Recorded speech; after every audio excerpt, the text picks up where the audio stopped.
Assalamualaikum warahmatullahi wabarakatuh. Apa kabar sahabat beriman? Habsy Al-Fakir Channel kembali ke hadapan Anda untuk berbagi seputar kisah dan info Islami. Semoga bisa menemani aktivitas Anda. Jangan lupa tekan tombol subscribe dan aktifkan notifikasi tombol lonceng agar tidak ketinggalan info terbaru dari Habsy Al-Fakir Channel.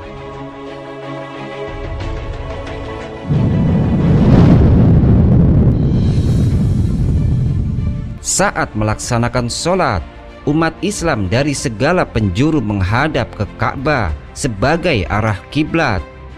Bangunan berbentuk kubus ini terletak di jantung Masjidil Haram dan dikelilingi oleh ribuan manusia setiap hari.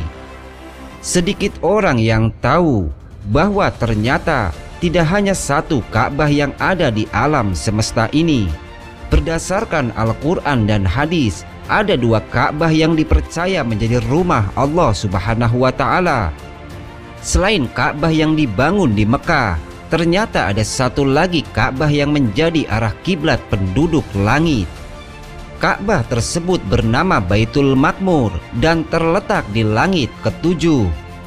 Layaknya Ka'bah di dunia, Baitul Ma'mur juga dikelilingi oleh malaikat setiap hari untuk melakukan tawaf.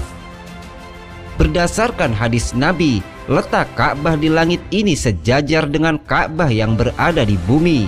Sebagaimana penduduk bumi memakmurkan Ka'bah, maka penduduk langit juga memakmurkan Baitul Ma'mur. Nabi Muhammad SAW melihat langsung Baitul Ma'mur ketika melaksanakan Isra Mi'raj untuk menjemput perintah sholat. Sesampainya di langit ketujuh, Nabi bersama malaikat Jibril alaihissalam disambut oleh Nabi Ibrahim alaihissalam. Ketika itu, sang Rasulullah melihat Baitul Ma'mur yang dikelilingi ribuan malaikat. Kisah ini diceritakan oleh Nabi Muhammad SAW. Lalu aku melihat Baitul Ma'mur. Aku pun bertanya kepada Jibril, ini adalah Baitul Ma'mur. Setiap hari tempat ini dikunjungi 70.000 malaikat untuk melakukan sholat di sana. Setelah mereka keluar, mereka tidak akan kembali lagi ke tempat ini. Baitul Ma'mur juga menjadi salah satu tempat yang dijadikan Allah sebagai sumpahnya.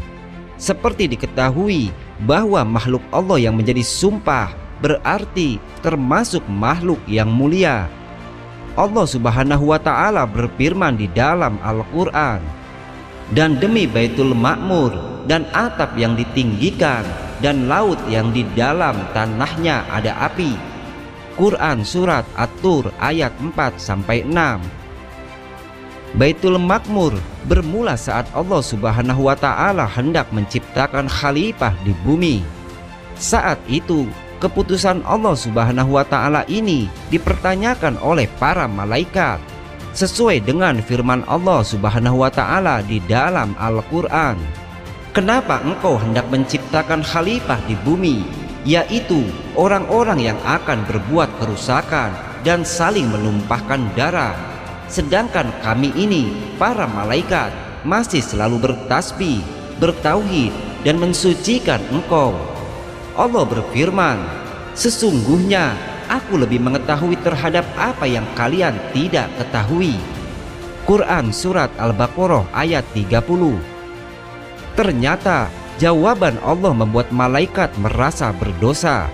Kemudian untuk menebus segala dosa-dosanya, golongan malaikat ini bertawaf berkeliling arsy sebanyak 7 kali. Allah kemudian memerintahkan kepada para malaikat itu untuk turun ke bumi dan membangun sebuah Baitullah atau Ka'bah. Tujuannya agar jika Adam berbuat dosa dapat diampuni dengan bertawaf mengelilingi Ka'bah sebanyak 7 kali.